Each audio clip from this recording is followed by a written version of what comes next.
Hola, ¿qué tal? Qué gusto saludarles nuevamente en estos viernes de tertulia académica. Nos da muchísimo gusto en nombre del señor presidente, las señoras y señores magistradas y magistrados de la Sala Superior del Tribunal Electoral del Poder Judicial de la Federación y también de la directora de la Escuela Judicial del propio Tribunal Electoral del Poder Judicial de la Federación, darles la más cordial bienvenida a esta tertulia.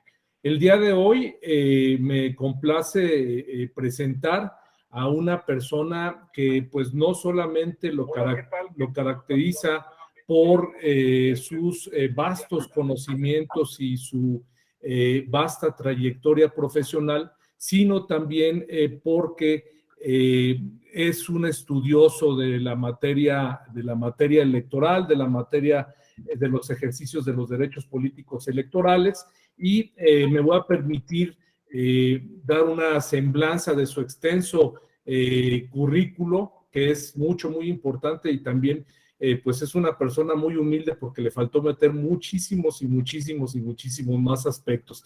Él es un doctor en Derecho, es mexicano, nació el 17 de marzo de 1960 en la ciudad de Cholula, Puebla. Es investigador nacional nivel 2 del Sistema Nacional de Investigadores.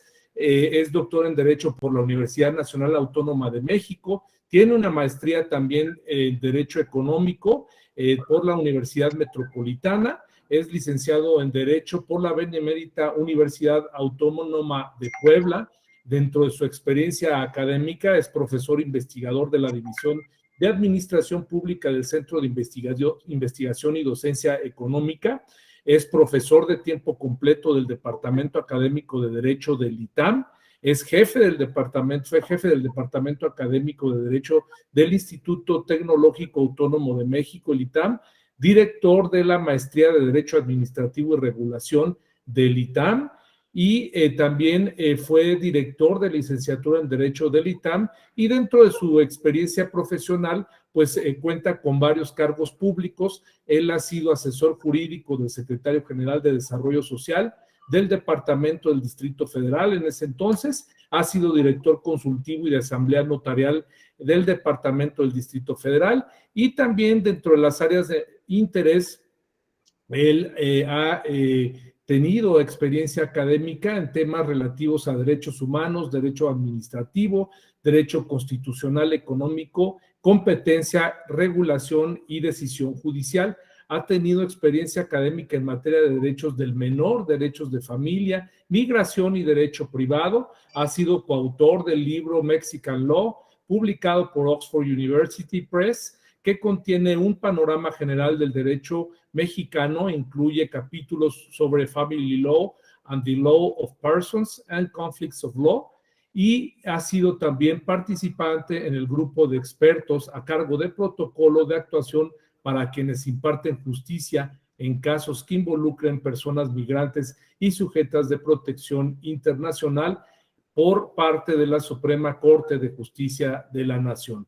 El protocolo, cabe hacer mención, que hace un especial énfasis en el interés superior del menor y del tratamiento a niños y adolescentes. Su experiencia docente se ha desarrollado también en las asignaturas de personas, acto jurídico, derecho administrativo y regulación. Dentro de sus múltiples publicaciones podemos citar la ordenación constitucional de la economía del Estado regulador al Estado garante del Fondo de Cultura Económica, el control constitucional, mercado y derechos humanos en el libro La competencia económica en México, el libro Delitos en libro colectivo, la nueva ley de amparo, coordinada por José Ramón Cosío y Eduardo Ferrer y Raúl Mejía, el difícil camino en la protección de los derechos en derechos políticos y democracia en México, del Tribunal Electoral del Poder Judicial de la Federación. También ha hecho la licitación 21, Justicia Cautelar, Interés y Estrategias, capítulo en libro de licitación editado por el CIDE, y también, entre otros libros, ha escrito La rendición de cuentas y responsabilidad por actividades discrecional y por omisión.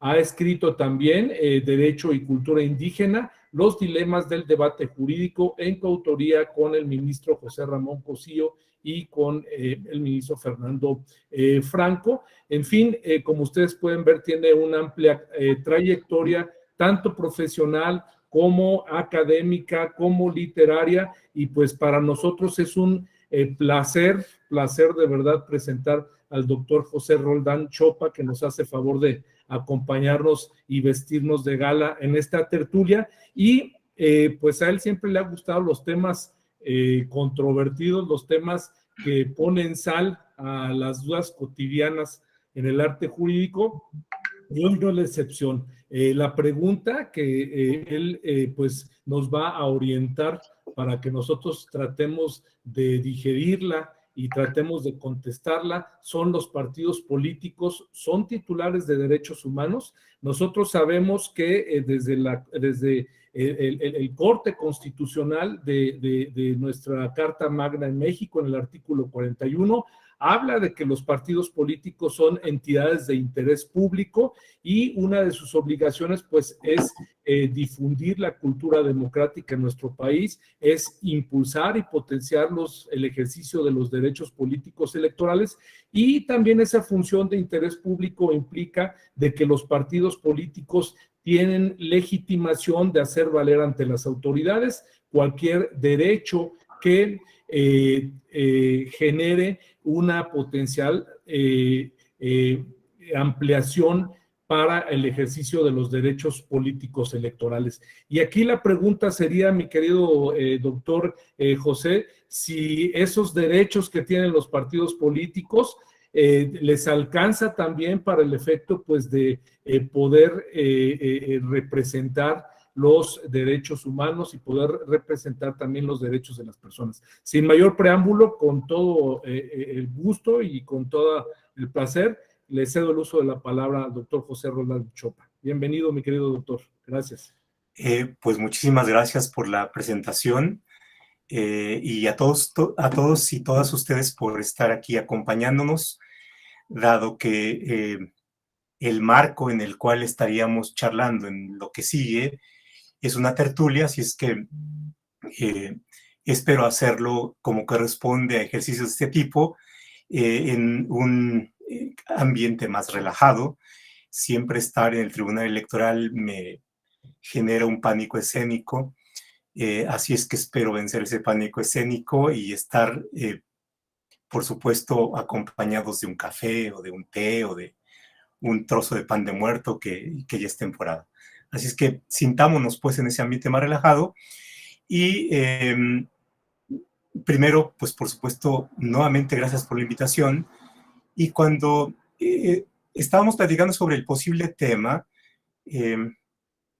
siempre uno tiene el miedo, y por supuesto es algo que me acompaña, el quedarnos solos en una charla con nuestro presentador y yo. Y bueno, se trataba por supuesto de generar cierta expectativa o a veces hasta cierto morbo. Y el morbo siempre lleva a, mira, esta persona va a hablar que los partidos políticos no son titulares de derechos humanos, no, pues qué ignorante. Así es que en estas cosas siempre uno tiene el riesgo, y lo cual da cierto gusto también de mostrar la ignorancia que uno tiene en los temas. Primero tengo que decir que no soy un experto en derecho electoral. Mi área de confort es más el derecho administrativo, pero sin embargo, imagínense ustedes que es como un trayecto, es decir, ¿qué es lo que vemos en derecho administrativo? Bueno, en derecho administrativo lo que vemos, lo que apreciamos y analizamos es el ejercicio de la función pública que podemos llamar administrativa, y tiene que ver con quienes, una vez que pasan por el proceso electoral, son favorecidos por el voto, se sientan en el cargo y comienzan a ejercer la función pública. Y lo primero que vemos es, y lo que estamos viendo, y en estos días es muy frecuente que lo escuchemos, es: nos dejaron un tiradero. No hay recursos en la tesorería, dejaron hecho un desastre, ¿no? Y es un proceso que se repite cada 3 años en los periodos municipales, o cada 6 años en el caso de los gobernadores de los estados o del Ejecutivo. Entonces es, diría el profe Pipitone, un colega del CIDE, es el eterno comienzo. Esto es, siempre viene la promesa, hay un periodo de recepción, de queja, de echarle la culpa al que está atrás, de ejercicio, y después, si ganan, aunque gane el mismo partido, están dándose las quejas de los que le sucedieron. Es decir, hay un problema de responsabilidades y de cómo se da el desempeño de la función pública. Ahora, el hecho de que me dedique a analizar eso, a estudiar eso, que es el momento en el cual se ejerce el gobierno, se ejerce la administración, la pregunta es, ¿por qué se ejerce de esa manera y no de otra?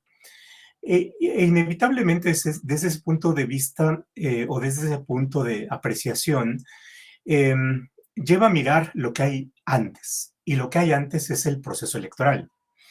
Y lo que sucede en el proceso electoral, y esa es mi justificación. Buena parte de lo que vemos cuando se ejerce el gobierno tiene raíz, explicación y también causas en lo que sucede en el proceso electoral. Y por supuesto, creo que tampoco es la causa total, pero es parte de las causas. Y con esa perspectiva veo lo que hay en el proceso electoral, y por supuesto simplemente soy un mirón del derecho electoral y del proceso electoral. Ahora, ubicándome ya como el mirón del derecho electoral, una de las cuestiones está en cuáles son los actores del mismo, y un actor particularmente calificado son los partidos políticos. Y cuando en el discurso público, pero también en el terreno litigioso, no falta la afirmación o la pretensión procesal que presentan los partidos políticos, e invariablemente señalan y se apertrechan en que se vulneró el derecho humano tal o cual del partido político, o si el INE toma una decisión o el tribunal toma una decisión, no falta la afirmación de que se violan los derechos humanos de los partidos políticos.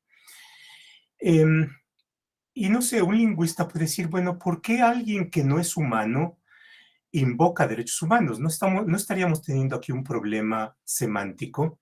Y bueno, pues por supuesto, eso es parte del problema. Pero por otra parte, creo que hay una serie de cuestiones que resultan más jurídicamente relevantes, y no solamente jurídicamente relevantes, sino políticamente relevantes, que amerita detenernos un poco más en este tema.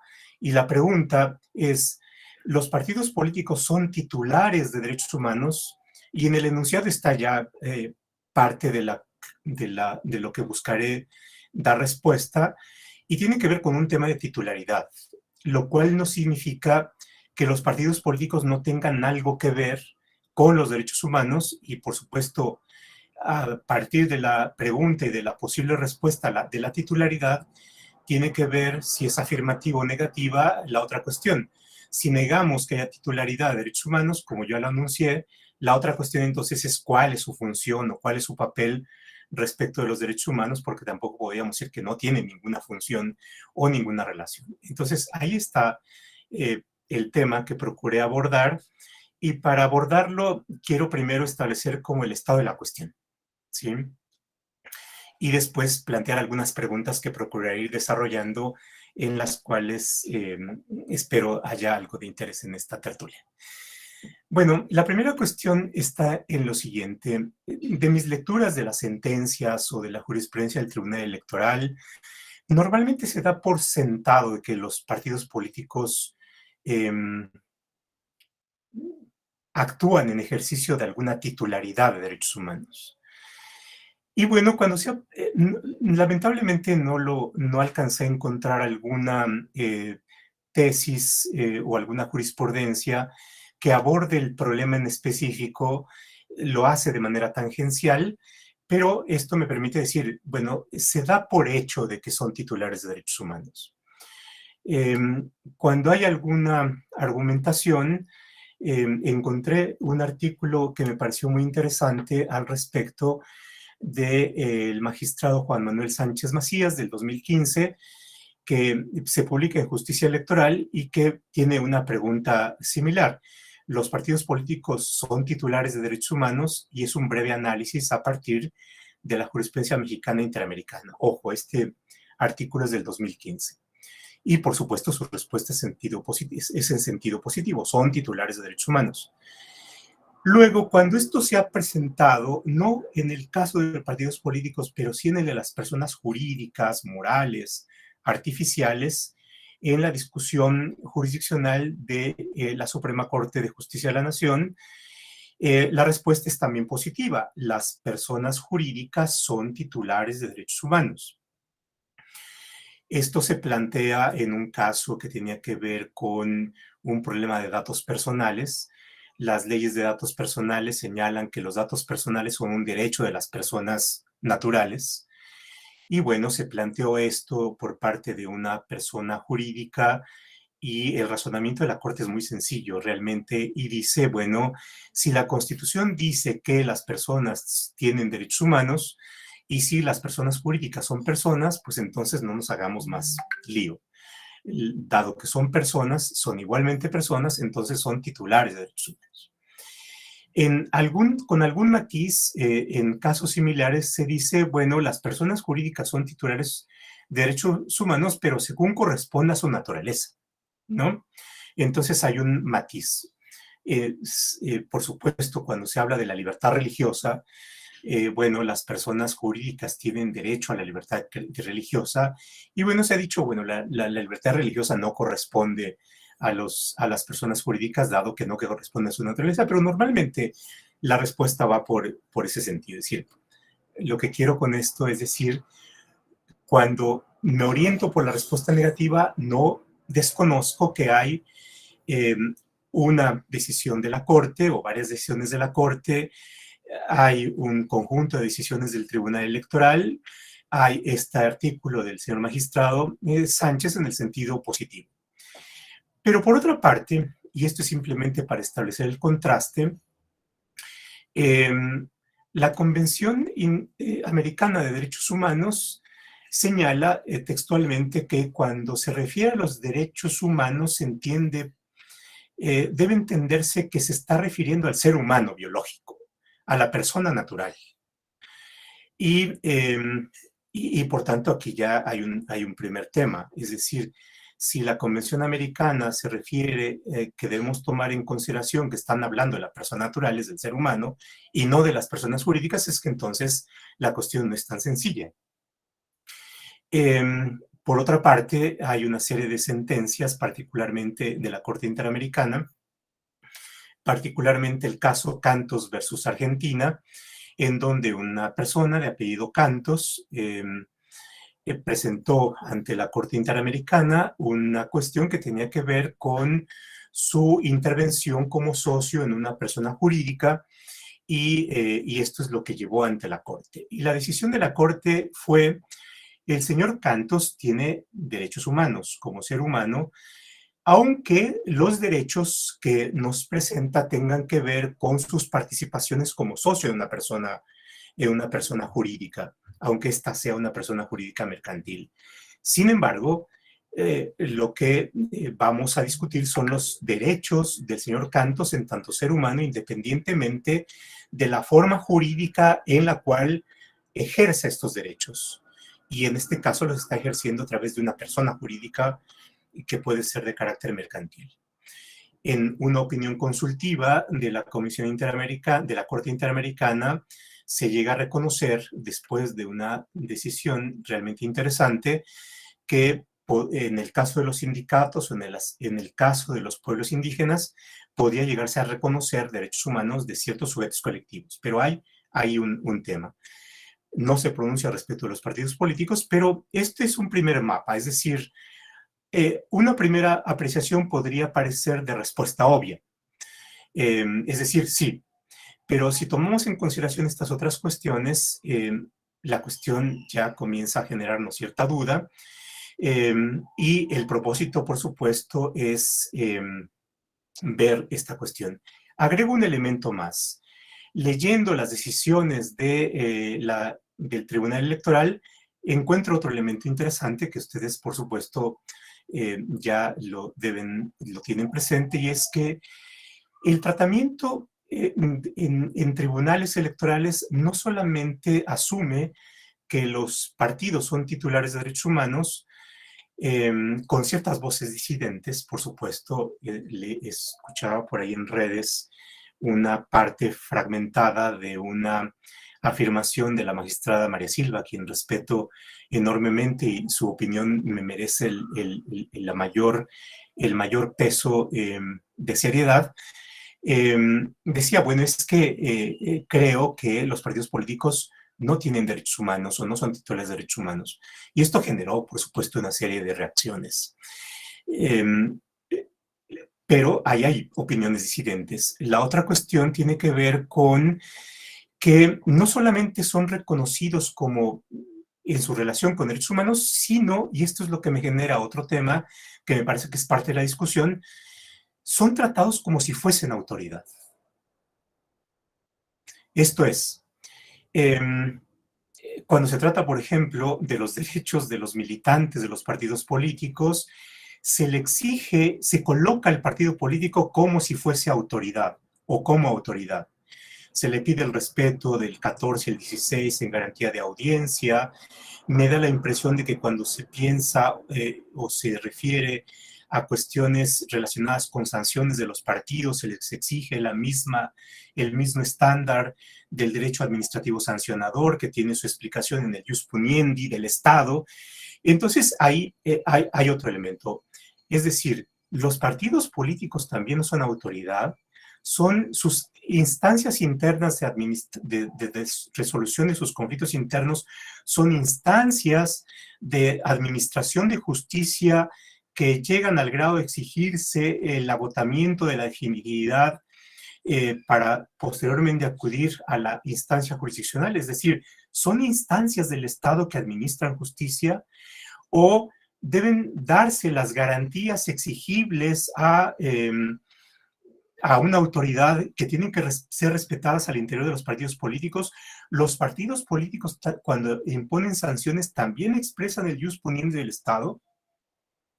Bueno, si tienen derechos humanos y por otra parte son autoridad, entonces hay algo aquí que me amerita ser mayormente explicado y por tanto detenernos como apreciación analítica, y aquí quiero hacer una apreciación analítica de que entonces, porque si son autoridades y también tienen derechos, pues entonces hay aquí una cuestión que en la explicación que amerita ser más analizada.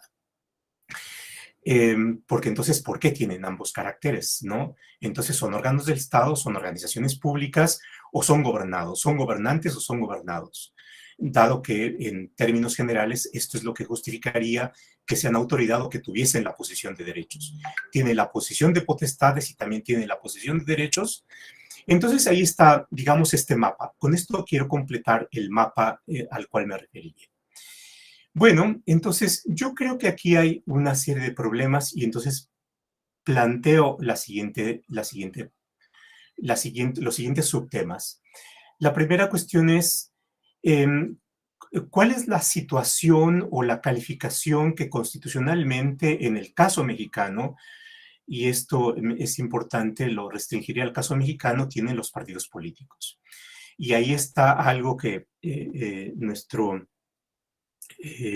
buen amigo planteaba al inicio, la calificación de que los partidos políticos son de interés público.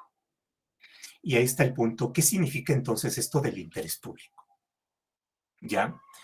La segunda cuestión es cuál es esta calidad de los partidos políticos como instituciones de interés público en las relaciones jurídicas que se plantean en materia electoral y en donde distinto tipo de sujetos, en particular los seres humanos en tanto ciudadanos, actúan, ejercen sus derechos en un ámbito de la vida de una polis, de una sociedad, en un contexto de democracia constitucional. Entonces, ahí está esta segunda cuestión. Y a partir de esto, ¿cuál es la función que tienen los partidos políticos en los derechos ciudadanos, en tanto instituciones de interés público. Y ahí está.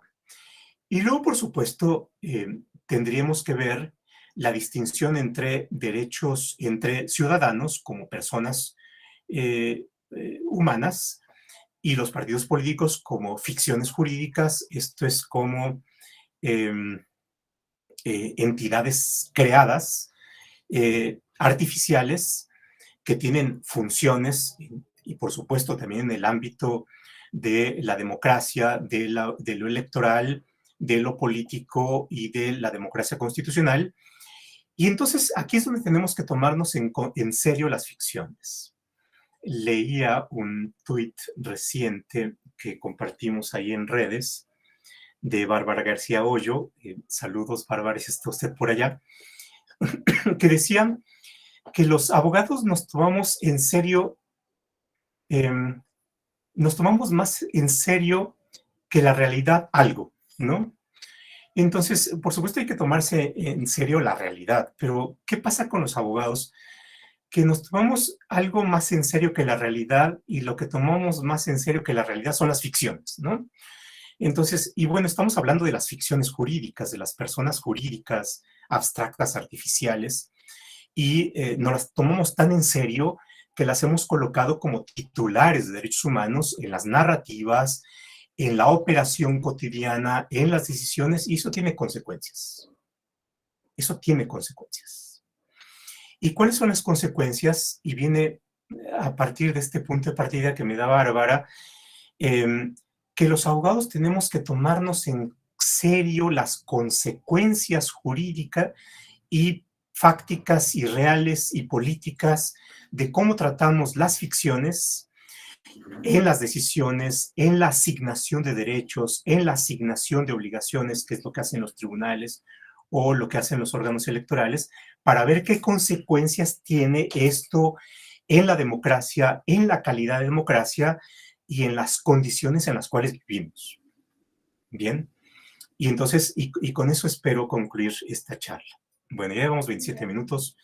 Caray, qué rápido se pasa el mundo, el tiempo, pero bueno, descontaré 10 minutos de la presentación. Perdón por no haber enviado una síntesis del CV, así es que bueno. La primera cuestión, ¿qué significa esto de entidad, instituciones de interés público? Vean, la calidad de interés público, y aquí nos enfrentamos ante una cuestión que tiene que ver con algo que en derecho administrativo trabajamos, que son los conceptos jurídicos indeterminados. ¿Y qué es lo que hay con el concepto de interés público? A ver, ojo. No significa que sean órganos del Estado. Los partidos políticos no son órganos del Estado. El Estado tiene otra dimensión. Los partidos políticos son asociaciones creadas por los ciudadanos para hacer frente a un ámbito de la acción colectiva y que no es posible hacer si es que los ciudadanos actuamos aisladamente, individualmente, y por tanto necesitamos generar ejercicios cooperativos para hacer posible la unión de esas coincidencias en la ideología, en el modo de entender la democracia y, por supuesto, a partir de las preferencias ideológicas políticas, los partidos políticos acuerpan esos ejercicios de cooperación y, por supuesto, pueden ofrecerse como alternativas al electoral. Son organizaciones de ciudadanos, son organizaciones de particulares en el ejercicio de su ciudadanía y sus derechos públicos o de sus derechos políticos, y en particular del derecho humano de asociación. Y aquí los partidos políticos tienen la misma función que cualquier otra persona jurídica o artificial, que es hacer posible la cooperación de los seres humanos para lograr de mejor manera un fin social. En el caso de las personas jurídicas de carácter económico, bueno, los mercaderes de Venecia hace muchos siglos inventaron a la sociedad mercantil que hacía posible varias cuestiones. Por supuesto, una, juntar capitales para hacer una inversión y que fuera más rentable, pero por otra parte también tenían un propósito y que era individualizar la responsabilidad, ¿no? Y es la responsabilidad y el riesgo. Bueno, entonces tenía esta cuestión. Hay una finalidad de medio fin y una racionalidad medio fin. Bueno, y los partidos políticos tienen esa función, hacer posible ejercicios colectivos para conseguir el poder. Entonces son vehículos para conseguir el poder. Hay una relación de medio fin. Bueno, y eso es lo que explica la construcción artificial de la sociedad.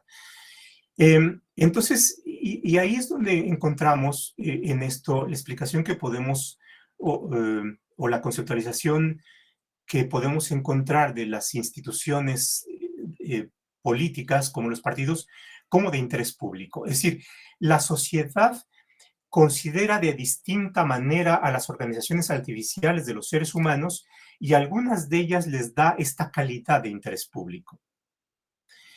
Los partidos políticos son algunos de ellos, las comunidades y los pueblos indígenas son otros. La ley califica de interés público a las asociaciones de artistas y que derivan de la ley de derechos de autor, que tiene una función. Y esto les da una peculiaridad, que es un trato diferenciado de cualquier otra organización artificial que les posibilita tener un estatus distinto. Y este estatus distinto se da a partir de buenas razones y les asigna lo que en el caso de los partidos políticos son las prerrogativas. ¿Y qué significa esto de las prerrogativas? Bueno, cuestiones tales como tener financiamiento público, acceso a medios de comunicación, ciertos privilegios en los correos, las postas, en fin. Entonces, y aquí viene un elemento importante que hay que tomarnos también en serio, y es el concepto de prerrogativas, que es distinto al concepto de derechos. Prerrogativas y derechos son semánticamente y jurídicamente cuestiones distintas, ¿sí? ¿Qué son las prerrogativas? Las prerrogativas son privilegios. Es decir, situaciones diferenciadas que tienen solamente ciertos sujetos y no todos. Y esta es una de las diferencias que me parece que es importante, porque eso va a ser determinante en la conceptualización de los derechos humanos, porque los derechos humanos, a diferencia de las prerrogativas, que son privilegios, tienen como peculiaridad la universalidad, ¿sí? Y las prerrogativas no son universales. Entonces, con el respeto que me merece el magistrado Sánchez, en el artículo que les señalaba, establece que los derechos humanos son, entre otros, el derecho a recibir, de los partidos políticos son a recibir financiamiento, a recibir acceso a comunicaciones, en medios de comunicación, en fin. Creo que ahí técnicamente, jurídicamente, son prerrogativas que son privilegios dada su calidad de interés público. Dada su calidad de interés público. Ahora, ¿cuál es otra de las facetas de esta cuestión de interés público? ¿Y por qué es que consideramos en el marco constitucional mexicano de esta manera los partidos políticos? Porque los partidos políticos no solamente tienen la función de ser instrumentales para acceder al poder y hacer posible la oferta política, sino porque también tienen responsabilidades. ¿Y cuáles son las responsabilidades de los partidos políticos? Las responsabilidades de los partidos políticos son hacer posible el cumplimiento de las promesas de la democracia. Y aquí ubico las promesas de la democracia en la frase de Lincoln de la democracia es esta forma de organización de una comunidad que es del pueblo, por el pueblo y para el pueblo. Es decir, la democracia no se restringe solamente a lo electoral. La democracia tiene que ver también con que el pueblo logre con esa forma de organización mejores condiciones de vida, es decir, para el pueblo. Es la promesa democrática. Derechos, salud, educación, medio ambiente, seguridad pública, en fin. Entonces, y los partidos políticos tienen también son en tanto son entidades de interés público, tienen la responsabilidad de que con su actividad y con la presentación de candidatos para que votemos, logremos esas mejores condiciones de vida. Y que es la otra parte de la democracia, que lo electoral no alcanza a ver porque se restringe a una parte del proceso, pero que cuando lo vemos en derecho administrativo, también nos tenemos que ocupar de cuál es el desempeño de los gobiernos que nos son dados por los partidos en el proceso electoral y que tiene que ver con el cumplimiento de las promesas de la democracia, dicho muy sintéticamente. Entonces, de los partidos esperamos tener candidatos, plataformas, planes de gobierno que nos den mejores condiciones de calidad de vida. Y en esto los partidos tienen una responsabilidad. Y porque tienen esa responsabilidad es que la sociedad mexicana destina recursos de los contribuyentes para sostener sus funciones. Es decir, las prerrogativas que son privilegios son acompañadas, por otra parte, de responsabilidades que, al igual que los privilegios que no tiene el común de las personas, de los seres humanos, son responsabilidades que tampoco debería acarrear el conjunto de los seres humanos que participamos en la vida de una polis. Es decir, los privilegios son beneficios, las prerrogativas son beneficios, privilegios, exclusividades, que tienen que ser acompañadas proporcionalmente por responsabilidades y exigencias mayores. El interés público, por tanto, son situaciones de privilegios mayores con o deberían ser acompañadas por responsabilidades mayores, mayor exigencia de obligaciones más fuertes para hacer posible, por supuesto, que podamos tener ese cumplimiento de las democracias. Entonces, ahí viene el tema siguiente y paso a la siguiente cuestión, el interés público, y entonces pasamos a la cuestión de los sujetos. Y ahí yo creo que es importante distinguir a los ciudadanos como seres humanos cualificados que en el ejercicio de un derecho crean partidos políticos o agrupaciones o asociaciones políticas o asociaciones cívicas, que son distintas formas de participar en la vida de una polis. No solamente los partidos políticos. Bueno, entonces, pero ahí viene la explicación y ahí me acompaño de dos autoridades en esta materia que ustedes han escuchado frecuentemente, y es las ideas de Alexi o las ideas de Ferrajoli, simplemente para poner dos muy conocidos. Ambos comparten que los titulares de derechos humanos son los seres humanos y no las personas abstractas jurídicas artificiales. ¿Y por qué? No solamente porque no son seres humanos biológicos, sino porque los derechos humanos tienen detrás una historia y una explicación que exige que sean entes biológicos. Una de ellas viene desde Kant y demás, y es que los seres humanos somos agentes. En cambio, somos agentes morales, somos sujetos morales dotados de individualidad, de capacidad de decisión. En cambio, las personas abstractas, las sociedades mercantiles, las agrupaciones políticas, los partidos políticos son instrumentales. Los seres humanos no son instrumentales. Las personas jurídicas son instrumentales. Son no humanos. Y al ser instrumentales, sirven de instrumento para conseguir los propósitos, los fines y los intereses de los seres humanos.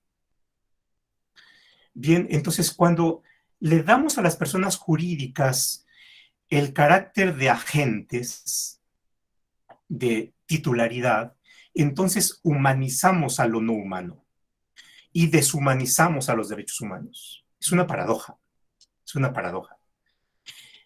Y ahora, dada esta cuestión, y bueno, Ferrajoli es muy enfático en esto, o Alexi también, es las personas jurídicas son instrumentales, son artificiales, son creaciones de. Los seres humanos no son instrumentales, no pueden ser instrumento de otros seres humanos. Y por tanto, ahí hay una discusión ética en la que no me voy a meter, pero tiene una raíz ética que tiene que ser dada. Ahora, hecha esta distinción, que tiene una buena parte de explicación teórica, la cuestión está en una cuestión práctica y es, bueno, entonces si los partidos políticos y las empresas y las personas morales no son titulares de derechos humanos, entonces se actualiza una discusión que se dio a fines del siglo XIX y principios del siglo XX, cuando la Constitución del 57 decía, tenía un capítulo de los derechos del hombre. Y bueno, entonces los abogados cuando presentaban, y las autoridades cuando contestaban, decían, bueno, pues este amparo lo presenta una sociedad mercantil, pero si la Constitución dice que son derechos del hombre y pues estos no son hombres, ¿acaso no tienen derechos? ¿No? Y después en la Constitución del 17 se cambió derechos del hombre por garantías individuales, dando énfasis más al medio que al derecho sustantivo. Y bueno, se actualiza como esta discusión de, bueno, entonces no. Esto no significa que los partidos políticos no pueden hacer valer ante los tribunales cuestiones relacionadas con derechos. Pero ojo, la cuestión está en cómo y en calidad de qué lo hacen valer. Y aquí yo creo que la cuestión está en la condición, y lo deben hacer valer en la condición de lo que es, ¿sí? Entonces, ¿qué son? Bueno, son personas jurídicas artificiales que son creadas a partir de esta necesidad que tenemos los seres humanos de conjuntar esfuerzos para hacer acción colectiva, y al hacer acción colectiva entonces se potencian los esfuerzos individuales, pero a partir de ser un instrumento, a partir de ser la instrumentalización. Entonces, y ahí es donde tenemos que establecer la distinta explicación de cómo actúan los partidos políticos o los entes colectivos en las relaciones de imputación jurídica, ¿sí? En las relaciones jurídicas de imputación.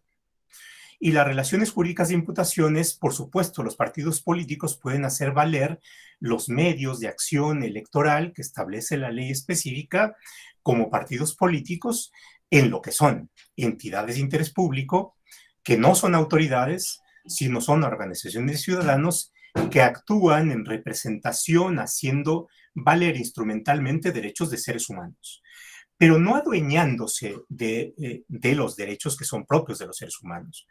Porque de lo contrario ocurre una operación que analiza muy bien esta escuela de los Critical Legal Studies, de la escuela de los estudios críticos, y que viene desde la explicación marxista, que es los procesos de alienación. ¿Y qué sucede con los procesos de alienación? Marx lo explicaba en el siguiente sentido, es el obrero hace un mouse en la fábrica de Lenovo, ¿no? Es decir, pero quien se apropia de su trabajo es la empresa. Entonces, hay un proceso de desapropiación del titular, y hay un proceso de apropiación de quien no es titular, pero que a través de una serie de artilugios se apropia de lo que no le es propio, ¿sí? Marx explicaba esta parte de la alienación del trabajo, pero también se dan distintos procesos de alienación jurídica de los titulares de derecho, en donde las personas jurídicas terminan adueñándose de esos procesos.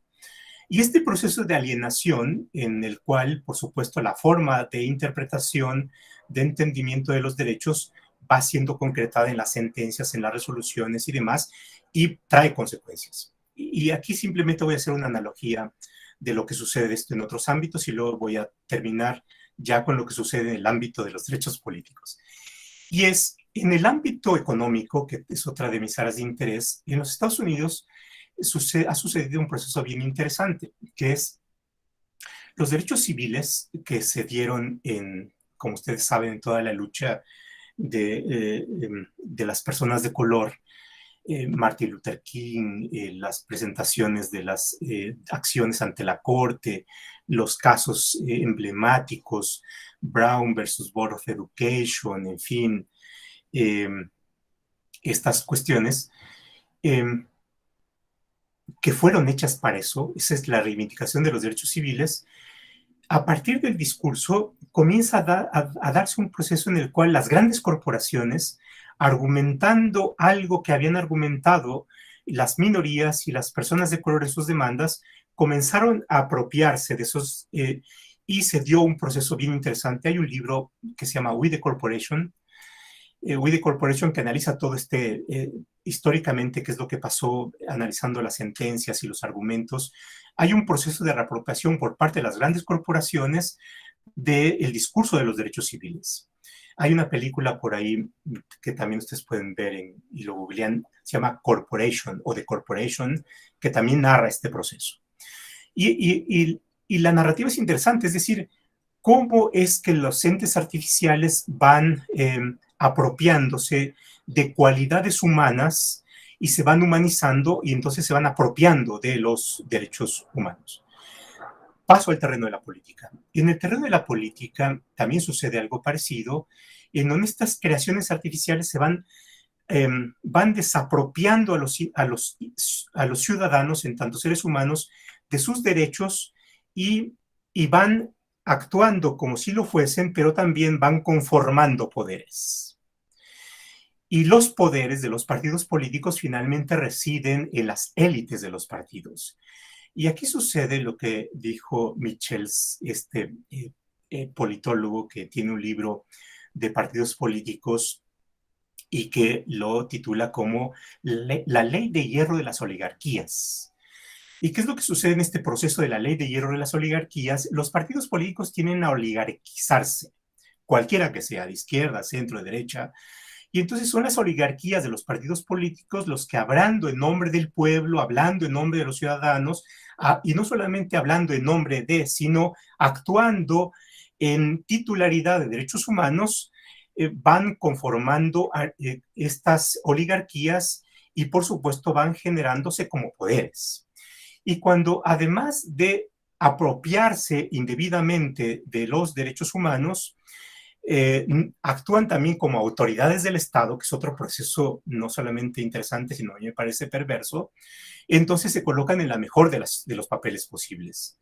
Son poderes fácticos, poderes reales, que ejercen presión, que tienen influencia, que tienen financiamiento público, que tienen acceso a medios de comunicación, que tienen una serie de prerrogativas que son privilegios y que no son derechos humanos porque no son universales, pero por otra parte también los tratamos como autoridad y se convierten en autoridades del Estado, ¿no? Entonces es el mejor de los mundos posibles y por supuesto esto tiene consecuencias en la democracia, en la calidad de la democracia. ¿Por qué? Porque entonces y es lo que sucede con cualquier sujeto privilegiado, que no se le pide responsabilidades equivalentes y proporcionales a sus privilegios. Y cuando creamos en una sociedad o en un grupo humano a sujetos privilegiados pero desresponsabilizados, entonces las consecuencias creo que todos nos las imaginamos, ¿sí? Porque entonces generamos sujetos irresponsables. Y al generar sujetos irresponsables, entonces no cumplen con sus altas funciones, que es la de darnos a la sociedad mejor calidad de vida y una democracia de mejor calidad. ¿Sí? Y bueno, entonces se infantilizan o se victimizan. Es decir, la responsabilidad no es de quien asume el poder. ¿Por qué? Porque el razonamiento es: a mí me dejaron un tiradero, yo no soy responsable, estoy aquí, pero miren qué tiradero tengo, entonces no me pidan más, pídanle al que se fue, ¿no? Y entonces hay un proceso de infantilización y de victimización. Son las víctimas y eso no nos ayuda a generar sujetos responsables en democracia que sean capaces de sacar a una sociedad que tiene muchos problemas de inseguridad, de carencia de derechos, de delincuencia, etcétera, para ser una sociedad con mejor calidad de vida, ¿no? Que eso es lo que esperamos de la democracia. Bueno, y en eso yo creo que los tribunales y los órganos electorales tienen una alta función, una función muy relevante. ¿Por qué? Porque son quienes asignan responsabilidades y asignan derechos. ¿Cuál es la proporcionalidad en la que un tribunal electoral impone una multa? Por ejemplo, alguien que altera 800,000 firmas para ser candidato independiente, o aquel partido político que presenta una demanda quejándose de que el otro partido político y llevó a cabo actos anticipados de campaña, pero el mismo partido en otros juicios es acusado precisamente de lo mismo, ¿no? Entonces ve la paja en el ojo ajeno, pero no ve la viga en el propio, ¿sí? Entonces, ¿qué hay detrás del conflicto social, de los conflictos intrapartidarios? ¿Sí? Es decir, la pregunta ya en la apreciación macro es, ¿qué tipo de sujetos políticos estamos construyendo? ¿Sujetos políticos responsables o sujetos políticos que no están a la altura de sus responsabilidades? Y eso tiene que ver con la administración de justicia vista como la administración de derechos, de obligaciones, de sanciones, en fin, y la consideración del contexto. ¿Ya? Bueno, entonces recapitulando y con eso me callo, es los partidos políticos son instituciones de interés público, lo que significa que tenemos que ubicar que estas instituciones son organizaciones de ciudadanos, no son Estado, lo que no significa que no tengamos que cualificar esto de interés público en la medida de derechos y obligaciones, en donde no todos los derechos son derechos humanos, hay derechos subjetivos que no son derechos humanos. Los partidos políticos, por supuesto, tienen derechos, pero no son titulares de derechos humanos, en mi modesta opinión, mi humilde opinión. Por otra parte, los partidos políticos tienen obligaciones y, por supuesto, tienen obligaciones al interior de sus organizaciones con sus militantes y son obligaciones de interés público, pero no son entes del Estado y tampoco pueden ser autoridad o no deberían ser autoridad del Estado. Y ahí hay que construir, yo creo que el concepto de obligación y de responsabilidades de las entidades de interés público, porque de lo contrario se les pide lo imposible. Es decir, si queremos encontrar en un partido político un juez que sea imparcial y objetivo, le estamos pidiendo lo imposible. Porque cualquier órgano del partido político tiene que preservar los fines del partido político, que es lograr el poder. Y no podemos tratarlo, perdonen ustedes aquí la analogía va a ser muy grosera, pero es como si le pidiéramos a un tigre que sea vegetariano, ¿sí? Los tigres van a ser carnívoros, está en su naturaleza. Si les pedimos que sea vegetariano, les pedimos lo imposible. Si le pedimos a una instancia partidaria que actúe como si fuese una autoridad del Estado imparcial, objetiva y demás, le estamos pidiendo lo imposible, porque todo órgano partidario busca la preservación del interés fundamental de su partido y tiene que actuar estratégicamente, que es conseguir el poder. Es decir, es un sujeto y una organización interesada de particulares, de ciudadanos. Entonces, este es el propósito. Ahora, por supuesto, ahí viene la otra cuestión y es qué consecuencias tiene en la vida real. Es decir, y aquí es una cuestión de ética de la responsabilidad, es decir, quien se dedica a la política, a la función pública y los partidos políticos y los políticos tienen que tener esta ética o deberían tener la ética de la responsabilidad, tienen que hacerse responsables de las consecuencias de sus actos. ¿Y cómo se tienen que hacer responsables de las consecuencias de sus actos? A través de cómo los órganos del Estado, los tribunales, los órganos electorales administran los derechos, asignan responsabilidades, establecen sanciones, dirimen conflictos, aplican estos principios en los cuales se les pide a los partidos o se les debería pedir a los partidos que actúen coherente y consistentemente, ¿no? En fin, y con eso me callo. Esperando que pudiera ser de interés. Pues muchas gracias. Si hay Muchísimas preguntas, gracias. usted nos dice cómo Bien. operamos aquí con las preguntas. Muchísimas gracias, mi querido doctor. La verdad es de que es muy interesante todo lo que nos has hecho favor de compartir, de comentar. Esto me recuerda también un caso que tú mencionabas sobre la Corte Interamericana de Derechos Humanos. Hubo otro caso similar en una sentencia del caso San Miguel Sosa y otras personas en contra de Venezuela, que precisamente también se aborda este aspecto que señalas desde un punto de vista de carácter sindical.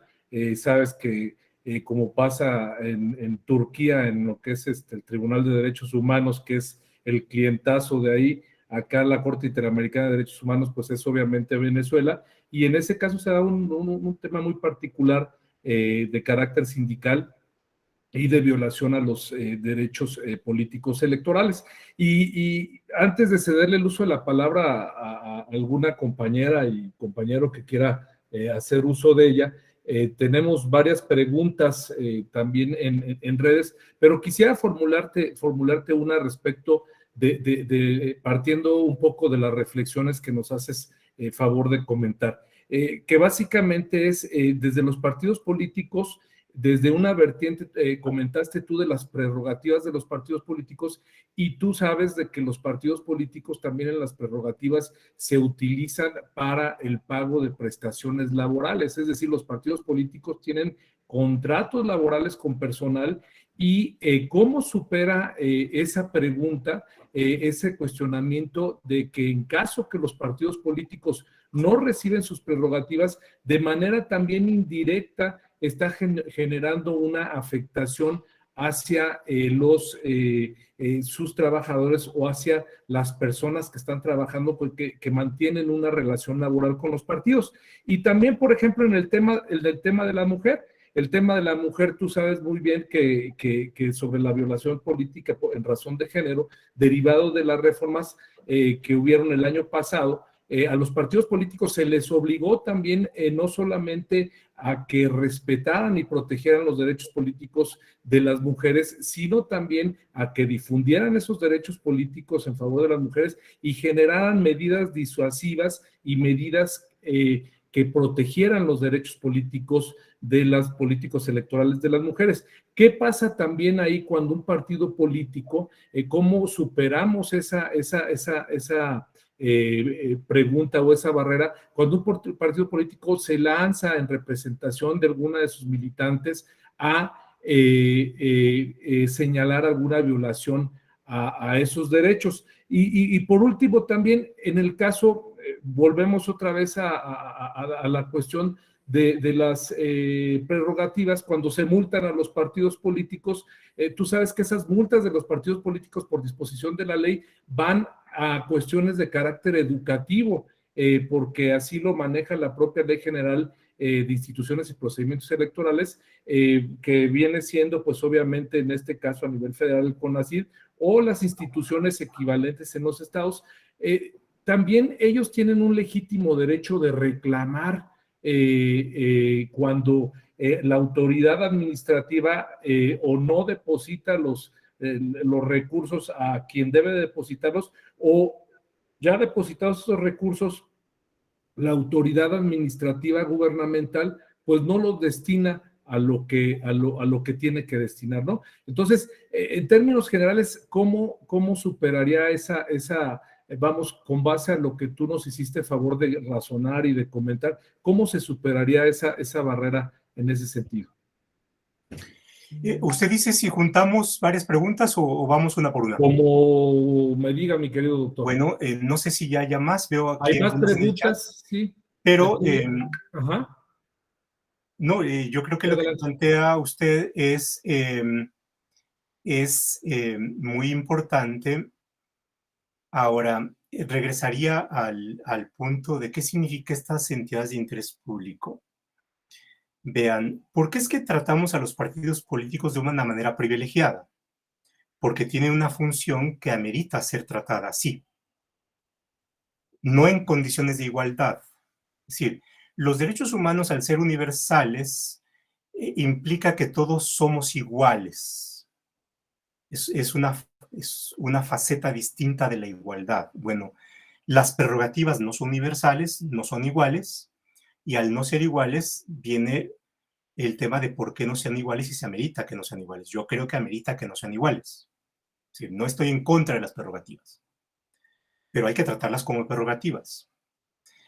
¿Por qué? Porque los partidos políticos tienen una función muy, muy relevante para la sociedad, y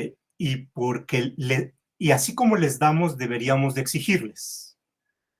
¿Sí?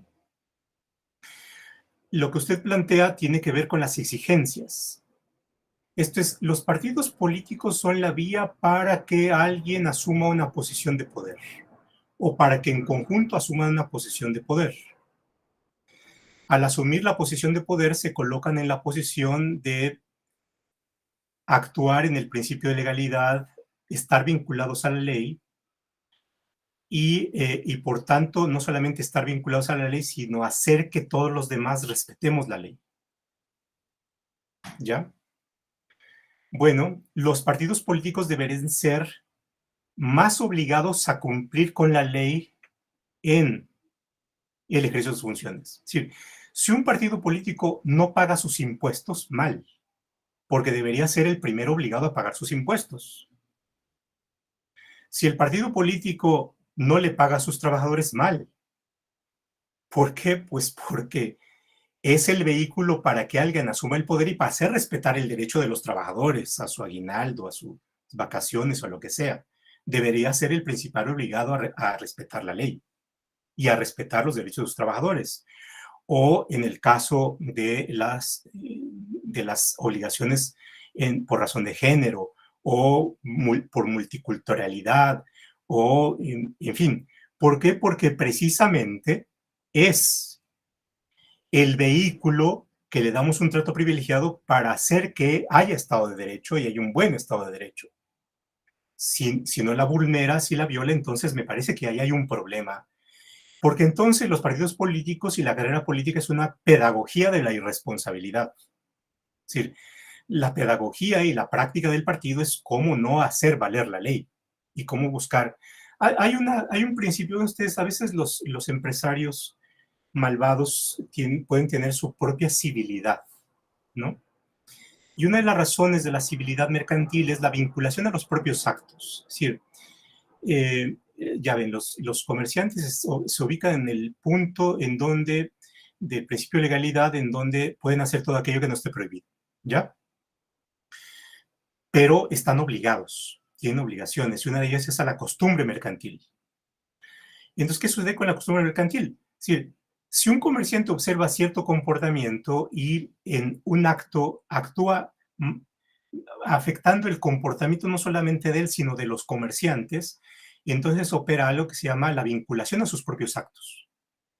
En derecho administrativo opera esto de la vinculación a los propios actos. Es decir, si yo me comporto de esta manera, yo me vinculo y me obligo a seguirme comportando como he venido comportando frente a mis semejantes, ¿no? Bueno, entonces en un juicio mercantil eso puede hacerse valer. La pregunta, y eso tiene un resultado, fortalece la confianza. Es decir, se hacen comerciantes más confiables. Y si violan la confianza, entonces se le puede exigir que se apegue a la confianza que él creó anteriormente.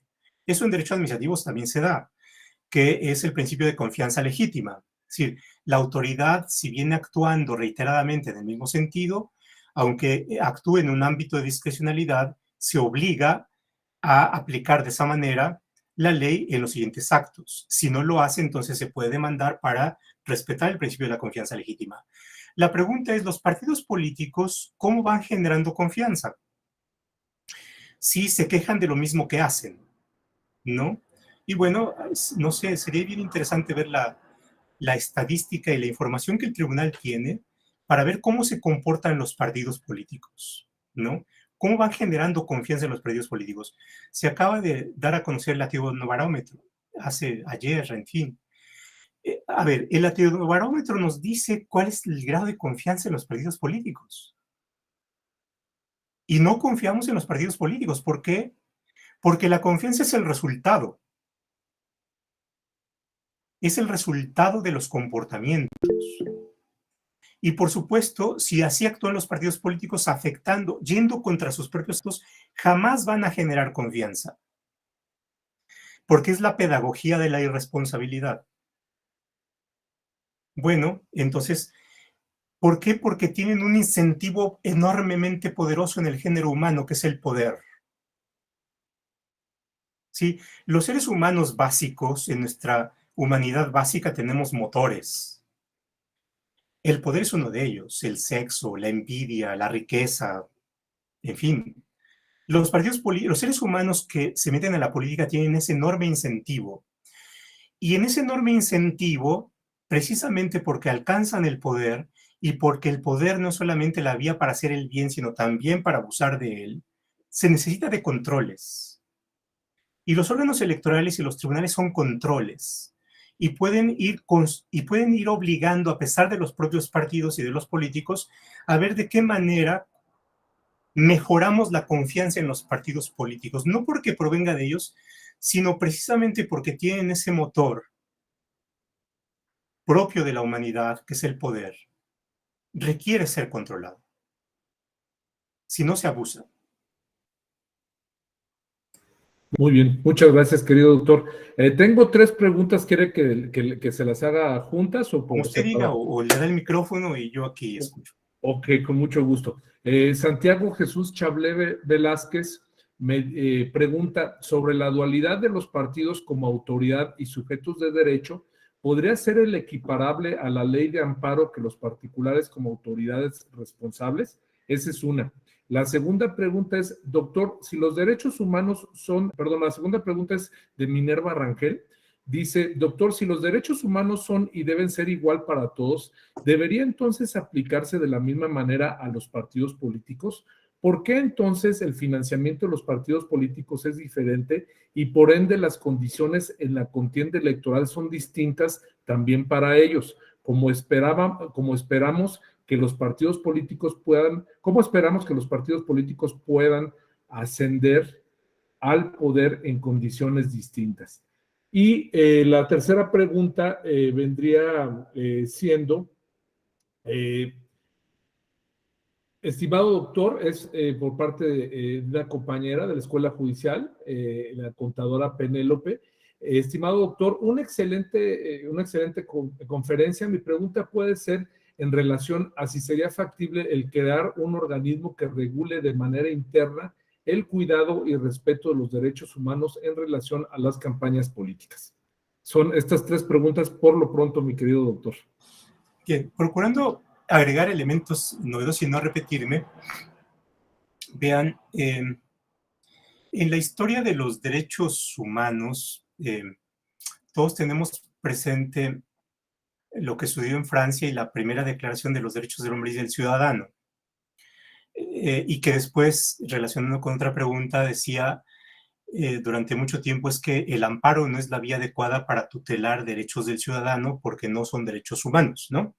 Sino son derechos del ciudadano y los ciudadanos no son hombres en esta vieja terminología. Bueno, pero más allá de esto, creo que hay mucho más y tiene que ver con la explicación de la sociedad política y la sociedad civil y por qué había esta distinción de los hombres y los ciudadanos. Y, y esto nos lleva a la ingeniería de los derechos y a la distinción de los distintos derechos, aunque en general podamos englobarlos bajo el paraguas de los derechos fundamentales o de los derechos humanos. Y los liberales clásicos tenían esta explicación de que los seres humanos en estado de naturaleza son iguales. Y de ahí que hay ciertos derechos naturales, como la propiedad, la libertad, en fin, pero que son distintos de los derechos del ciudadano porque los derechos del ciudadano se dan si es que apreciamos que hay un ámbito de la sociedad política distinto a la sociedad civil y que la sociedad política no es natural, sino es artificial. Es decir, el Estado es una creación y es una invención de los seres humanos. Es un ámbito artificial y lo que vincula a la sociedad civil de la sociedad política son los derechos del ciudadano en tanto son humanos que actúan en el ámbito de la sociedad política. ¿Ya? Y por tanto los derechos del ciudadano son derechos que corresponden a la naturaleza de la artificialidad de la sociedad política. Ahora, en fin, ya superamos esa discusión, pero seguimos teniendo la distinta jurisdicción. A ver, eso es lo que finca la distinta jurisdicción política de la del amparo, ¿sí? O sea, viene de ahí la explicación y la razón de ser de por qué tenemos dos jurisdicciones, ¿no? Ahora, ahí viene la otra cuestión. Los derechos políticos son construibles y son construibles a partir de las decisiones políticas que asumimos en las sociedades democráticas. Recientemente, la Corte Interamericana formuló la opinión respecto de si había un derecho humano a la elección indefinida, ¿no? A la reelección indefinida. Y su conclusión es no. No hay un derecho humano a la elección indefinida. Y bueno, la opinión consultiva es bien interesante, pero tiene que ver con esta, qué es lo que sucede con los derechos ciudadanos en las democracias constitucionales y en cada modalidad de la democracia constitucional, la presidencialista o la parlamentaria, porque a partir de ahí viene la artificialidad y la ingeniería que, dadas las decisiones que se tomen en el contexto de una democracia constitucional, le vamos dando a los derechos políticos. ¿Sí?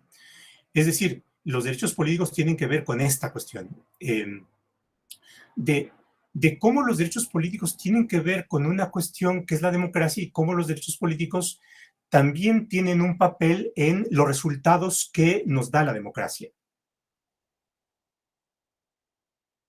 ¿Ya?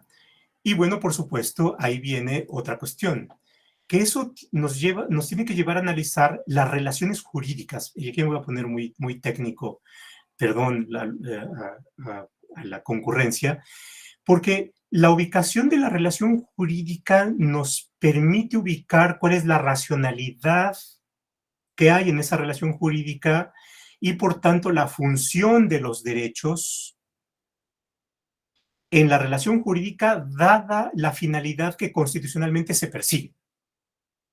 Voy a ponerlo con manzanas, haciendo una analogía. La economía, se dice, uno de los derechos humanos es la propiedad, ¿sí? La propiedad forma parte del Estado de los humanos.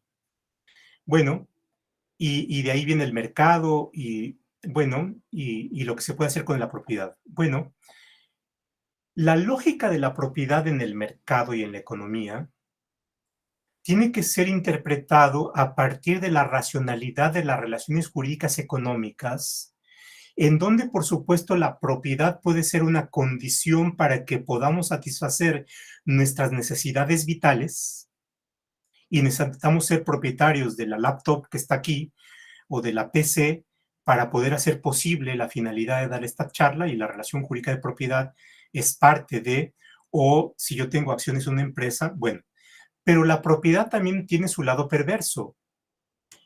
Quien tenga mucha propiedad tiene poder y la propiedad es poder, y por eso, porque la propiedad es poder, necesita ser limitada. Y la legislación antimonopolios y las restricciones a la propiedad y al quantum de propiedad forma parte de esas restricciones. Bueno, los derechos políticos tienen también una lógica y una relacionalidad en la razón, en la relación jurídica que es la relación jurídica de la democracia representativa y de lo que buscamos con la democracia representativa, que es tener mejores condiciones de vida. Y no solamente el juego de quién está ahorita y quién está después. Es decir, le damos dinero para que haga campañas y le damos estas, ¿por qué? Porque esperamos mucho de ellos, ¿no? Esperamos estar en los primeros lugares del Latinobarómetro y no en los últimos. Eso es lo que queremos. Y para esto los derechos políticos tienen una función, porque la forma de arquitectura o de ingeniería de los derechos políticos tiene consecuencias. Es como la ley del caos, como la paradoja de la mariposa, ¿no? Los derechos políticos aletean y algo sucede. ¿Qué, por ejemplo? ¿Qué es lo que pasa en los gobiernos municipales?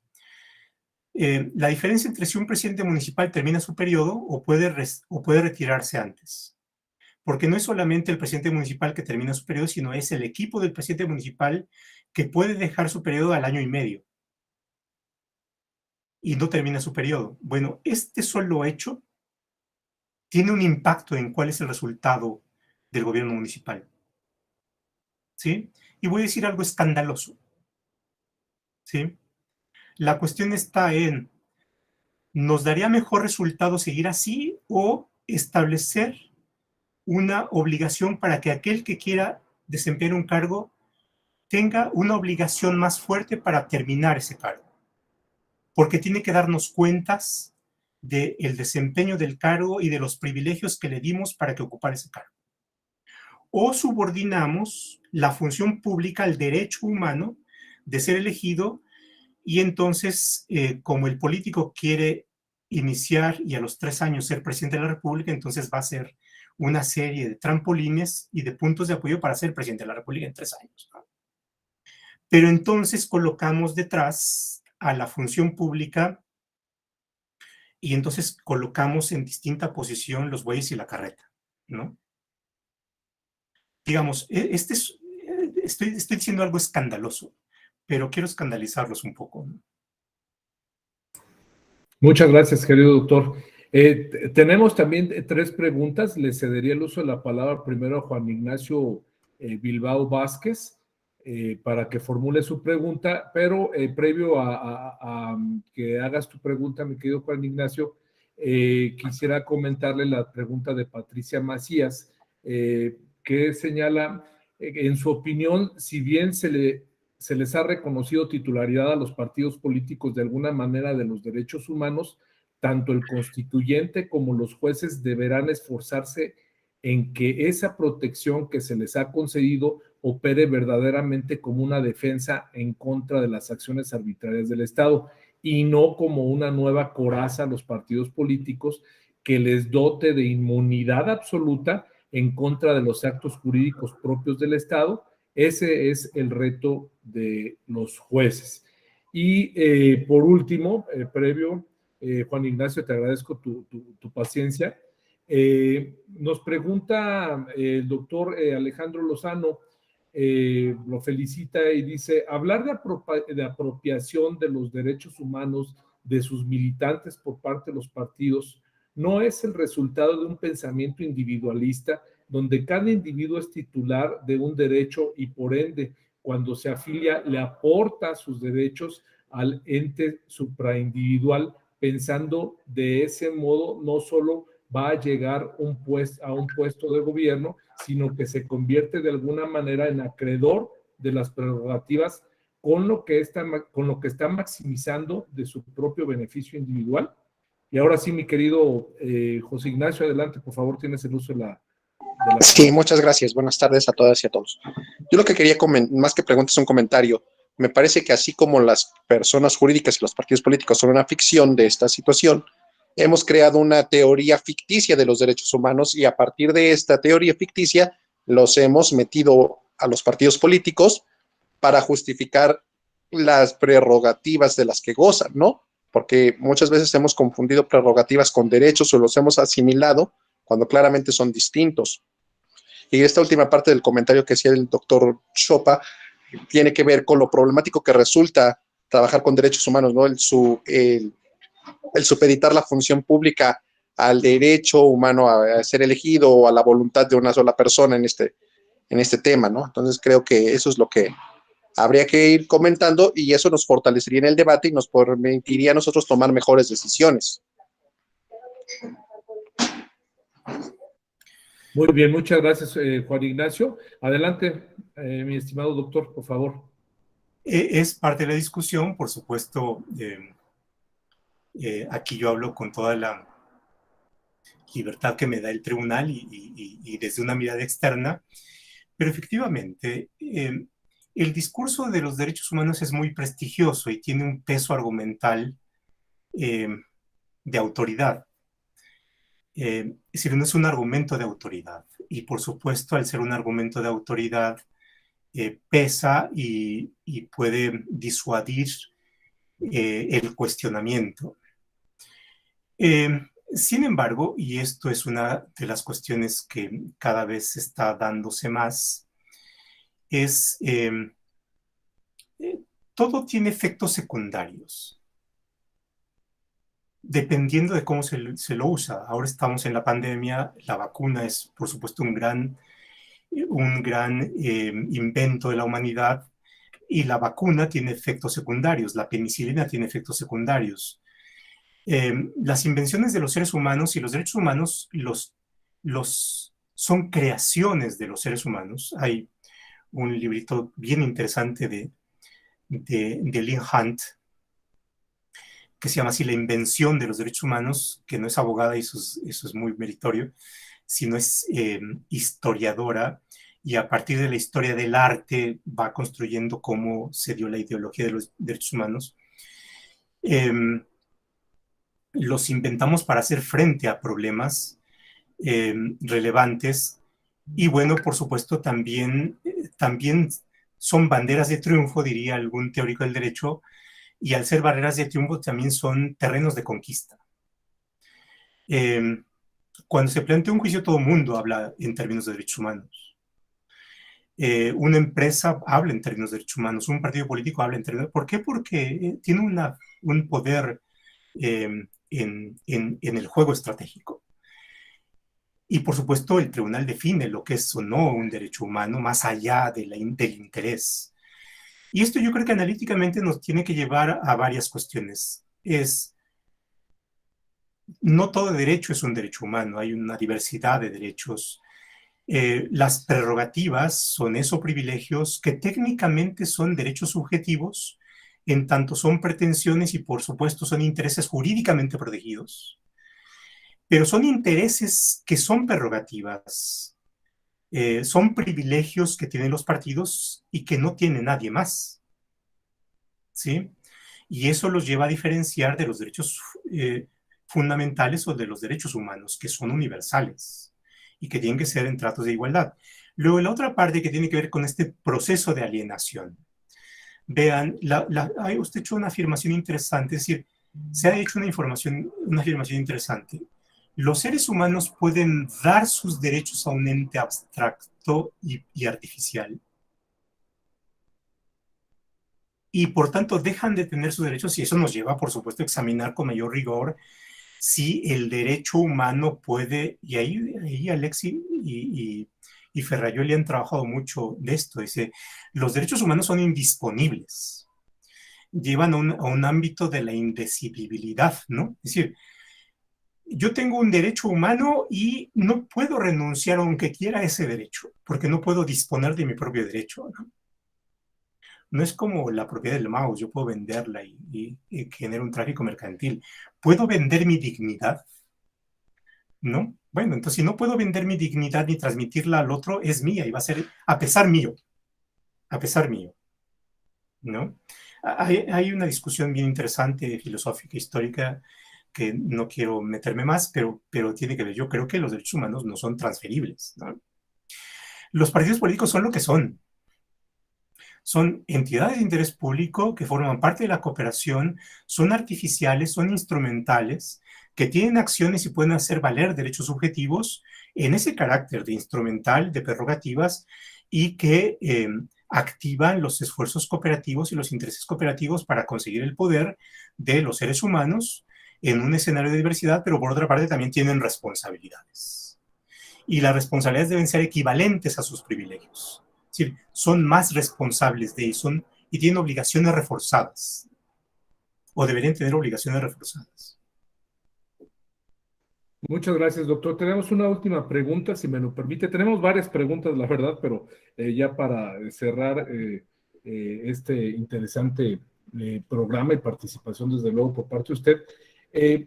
Desde el punto de vista de los privilegios, ¿no deberíamos considerar a los partidos políticos más como estamentos que como simples sociedades que en su carácter civil o mercantil no tienen ningún privilegio? Bueno, eso nos lleva a una discusión a lo mejor más sociológica de clases, estamentos, grupos de interés o de política. Y la verdad es que no soy sociólogo y no me... Pero más allá de esto, lo que tenemos jurídicamente son estos, son creaciones artificiales provenientes del derecho de asociación, y ese sí, de los ciudadanos, para hacer posible la construcción de una diversidad de formas de entender la democracia, la política, la orientación de la sociedad, y de presentarle al electorado una serie no solamente de ofertas y de propuestas políticas, sino también de candidatos que junto a los independientes son las opciones limitadas que tenemos los electores. Y la verdad es que son siempre decisiones trágicas, ¿no? Son decisiones trágicas. Bueno, entonces, las de los electores. Y bueno, entonces, eso es lo que son. Ahora, eso nos lleva también, por supuesto, a generar esta dogmática de los privilegios, de las prerrogativas, a diferencia de lo que son los derechos humanos. De lo contrario, no creo que ahí nos saltaríamos un paso analítico.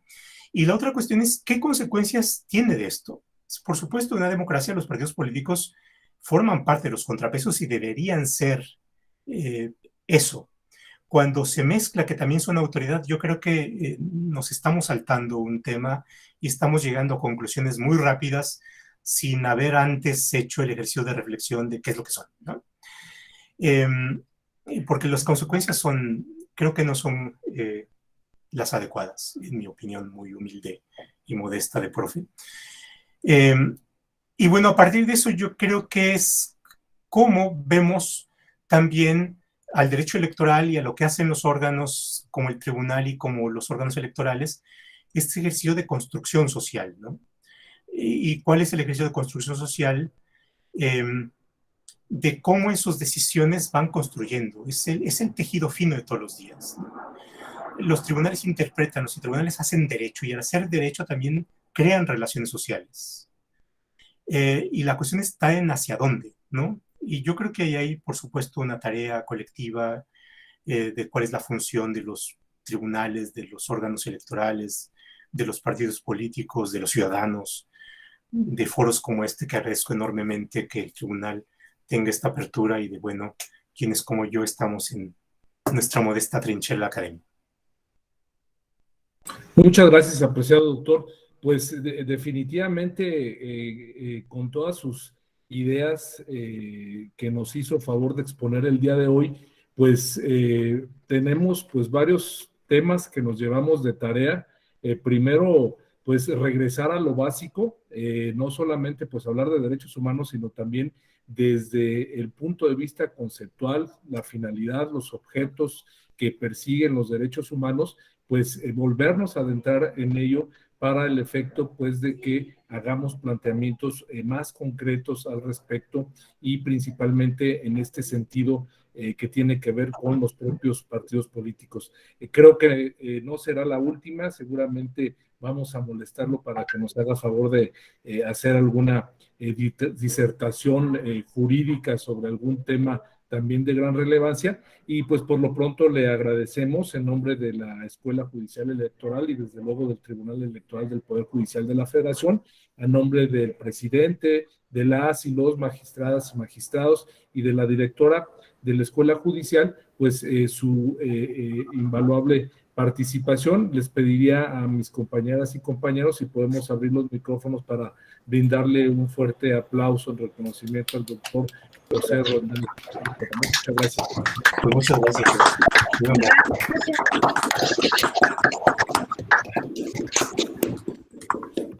Muchas gracias, querido doctor. Y hasta la próxima. Hasta luego, que tenga buena tarde y buenas tardes a todos. Gracias.